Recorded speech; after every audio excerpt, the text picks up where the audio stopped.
The White House will have its old splash of orange back as Donald Trump is set to make his grand return to its hallways and corridors on January the 20th. In the meantime, the world is watching with bated breath as he starts to staff his administration with one hawk after another. Marco Rubio, Elise Stefanik, Mike Schwartz, Mike Huckabee, the list goes on. Trump's second term in office, I suspect, will be much worse than his first term. But how much worse? How much will Trump turn this into a campaign of vengeance? Who better to ask than someone who not only wrote the book on the Trumps, but is a Trump himself. Fred Trump III is the nephew of Donald Trump and the author of All in the Family, The Trumps and How We Got This Way, which takes a deep dive into the inner workings of the Trump family and one Trump's quest to differentiate himself from the rest. Fred, thank you so much for joining Mehdi Unfiltered. Appreciate you taking time out. Your uncle, Donald J. Trump, is set to become the next president of the United States again. What was your own initial reaction on election night to the news, the clear news that he was running away with this? Surprised. I had said for months that I thought it would be as close as the pollsters have said, and many of us pundits have said. I was kind of surprised. I was down in D.C., and I had an interview with a British television network. And by the time I got back to the hotel, it was like, oh my God, having witnessed many, many campaigns in the past, decades of them, said, wow, it's not going that way. Donald's going to win this thing. Yes, and he has won this thing, and he's heading back to power. Before we get into what's coming next, just a bit of background. You and your sister, Mary Trump, who we've had on this show before, you've both written books on the Trumps in an attempt to differentiate yourselves from the rest of the pack. What was it in your upbringing, do you think, that made you different to Eric Trump or Donald Jr., dare I ask? Well, just to, first of all, to differentiate myself from my sister's book, I know Donald. I've known him so well over the years, decades, during his formative years and business career and his political career. My sister, as I've said, maybe has spoken 5 words to him in the past 30 years. So that's where it's different from me. Eric and I, and even Donnie, had a really decent relationship over the years. They're much younger than me, but that's fine. I still regret that Ivanka and I did not have a good relationship, because I think we could.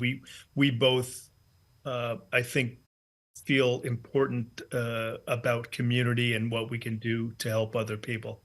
I think that could be, a thing of the past. And people ask me, is there a chance that you can reconcile with any of them?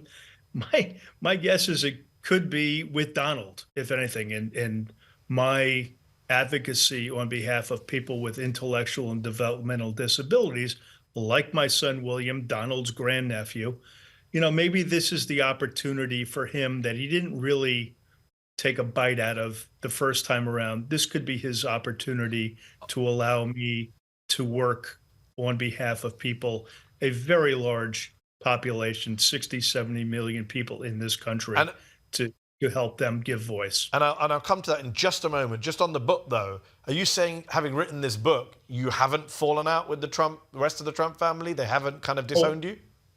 Oh, I'm not saying that at all. I mean, Okay. my son's William's fund that was put together by Donald and his siblings, which again, if people will read my book or listen to my book, will understand that was money that was taken from me by Donald back in the early 2000s, when he orchestrated a plan to take my sister and me out of my grandfather's will.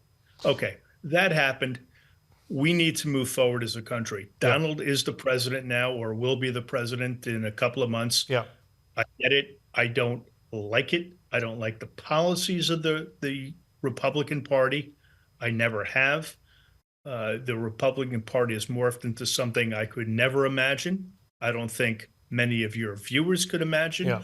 But we need to work together and right the country, if possible. And I will do everything I can to do that. So I'm going to now come back to that point, very interesting point about writing the country. But let's just talk about disability rights and your son. You write in your book that the motivation for the book came from an interaction you had with Donald Trump when he was in the Oval Office, What was that conversation? What did Trump say to you? Share that with our viewers.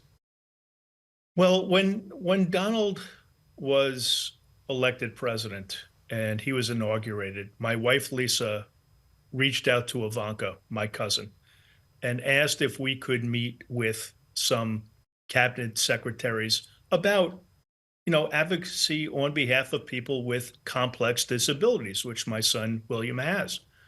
And Ivanka was great. We met with Ben Carson, then we met with Alex Azar, and over 3 years, we had some very important conversations with a group that Lisa and I have aligned ourselves with called Equally Alive. But in May of 2020, we were all together in the Oval Office with Alex Azar and Brett Giroir and several other Yes. governmental officials.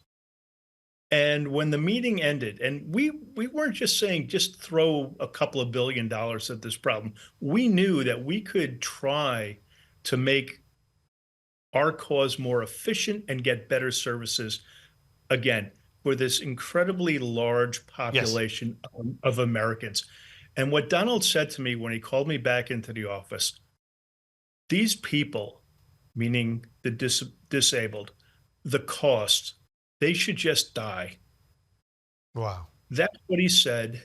And there was a witness there for that. And I'm not happy to repeat that. And I want to get past that. What was your reaction in the moment? This is your uncle. This is your uncle. This is not just a president. This is not just a man who's hated by half the country. This is your uncle saying this to you. What was your reaction in that moment? I was just happy that the people that I had brought down with me, equally alive, they were not in the office to hear this. It was devastating for me to hear that. And then, yes, 3 years later, when he said the same thing, but pointedly about my son, his grandnephew. What did he say then? We were talking about William on the telephone, and he said, William doesn't recognize you. He should just die and move to Florida, meaning me and my wife moved to Florida. And my reaction was from somebody who had never met William. Donald had never met William. I said, no, he does recognize me. But again, Mehdi, Fred, I just Fred, want to get to the point, and I do want to talk about moving forward, but I got to deal with this specific point here because I'm someone who's very critical of the president-elect, and I've called him a sociopath in the past, and people think it's just verbal abuse. You've heard the phrase TDS, Trump derangement syndrome. Liberals are just obsessed with demonizing Trump. They call him Hitler. They call him a sociopath. I don't know how else to respond when you, a family member, are telling me that he said, maybe your son should just die. That is not a normal thing that normal people say to anyone, let alone their nephew. There's something wrong with the man, is there not?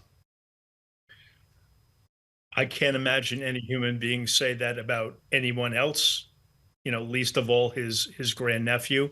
But he did, and he said it about other people. I guess my point is, and I don't know what it is in my character. I guess I got it from my mother and my father. I need to move forward. And I have, from the very beginning of his campaigns years ago, advocated on behalf of people with complex disabilities. And that's what I'm going to do. And if there's any chance I can work with the White House or with government, he didn't do it the first time. Maybe we can do it the second time because it is just too important to have. I appreciate your optimism and hope, but there's nothing in his backstory that suggests he'll be any better next time. In fact, let me ask you, as someone who knows him, you say Mary didn't know him, you've known him for years, going back to the 2000s. Is this man coming back into office angry, enraged, looking for vengeance? We know he's very thin-skinned. We know he's pissed off about how he thinks he was treated by the government. Is he coming back for 4 years of revenge? Oh, I think that's definitely his purpose right now. But I have to go beyond that as an American citizen. In fact, Mehdi, we didn't meet that day, but I was on Good Morning Britain last Wednesday morning. You came on after me. Oh, yes. Sitting across from me in the green room was Sarah Palin. And who I have zero in common with Sarah Palin, okay? Yeah. Except I introduced myself and I said, how is your son Trig, who has Down syndrome? Yes. And he was so thankful that I reached out and I said, Sarah, we have nothing in common other than our children have disabilities. Maybe we can work together. And, Rachel Campos Duffy on Fox and Friends. I have nothing in common with her, but I look forward to being invited on that show to help continue my advocacy on behalf of that incredibly large population of Yes. people who just needs a voice. You released this book in an election year on your uncle, who you say you knew and got along with, unlike your sister. Your family members and Trump supporters might say you betrayed Trump and you did this just to cash in. What's your response to that? Certainly not surprising.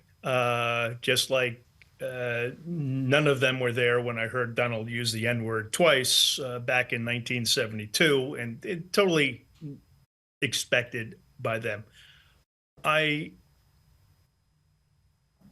released a book, as I've said many times. I had thought about it with my wife, Lisa, years ago to sort of, I don't want to call it a tutorial, but just give our experiences with having a child like William, born with a typical pregnancy, but a day later having hundreds of seizures and going through the process of being in neonatal intensive care units for 7 weeks in a row. Okay. That was our goal, was to help educate people what they can do, how they have to advocate on themselves. When Donald first started running in 2015, we were really that's when we really started thinking about writing a book. But we had dead animals thrown on our lawn. We had reporters coming up to our house uninvited, cars in our Yeah. driveway at all hours of the day. William was still living at home. Our two older children, Andrea and Christopher, were either in college or living in the city. William was still at home. We didn't want to have anything come out. William has subsequently moved into a group home a couple of years ago.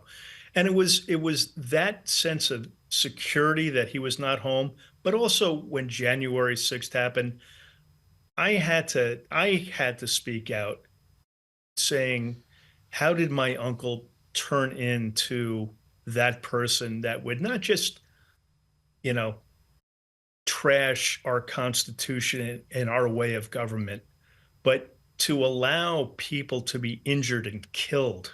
In fact, I will say poignantly about Officer Sitnick, how I reached out to his family on an email, and they got back to me and said, don't reach out to us again. And I understood that. That was truly an embarrassing thing for me as a family. Last question then, Fred, on that note. You wrote this book in an election year about a man who won the election, as you say, surprised you by winning the election, is now coming back to power, has a huge ego, has a thin skin, is on a campaign of revenge, as you just said to me. Are you worried that he might target you or your wife or your son in any way? I would like to hope not. Donald and I had a very contentious lawsuit back in 2000, and we made amends. I'm not saying we're going to do that this time, but the advocacy that I am now forwarding and using every available avenue that I have, including your great new show, that's important to me. So I would like to think in the spirit of his father, not his father, his brother, my father, Freddie, that he may say, you know what, let's put, battle is battle. Donald won. I get it. We all have to move forward. But please, let's try to move forward for this. He wants to be president of all the people. Okay. So here's a great group of people that needs the country's help. Fred Trump III, we will have to leave it there. Thank you for your time. Our best wishes to William, and good luck with the advocacy work. Thank you for taking time out. Maybe say one thing. What Lisa and I are doing, and I'll be speaking on a Zoom call tonight for a large group of disability advocates. We have started, and I encourage everyone to write their local elected officials, congressmen. Lisa and I are starting a new nonprofit called williamsjourney.org. So I appreciate if you could put that out there. It's We fully definitely- to engage and help the disability community. We definitely will. WilliamsJourney.org, Fred Trump III, thank you so much for your time. Mehdi, thank you so much. I look forward to being back, and good luck again with your new venture. Appreciate it. Did you like this video? Don't forget to subscribe to this YouTube channel and turn on notifications.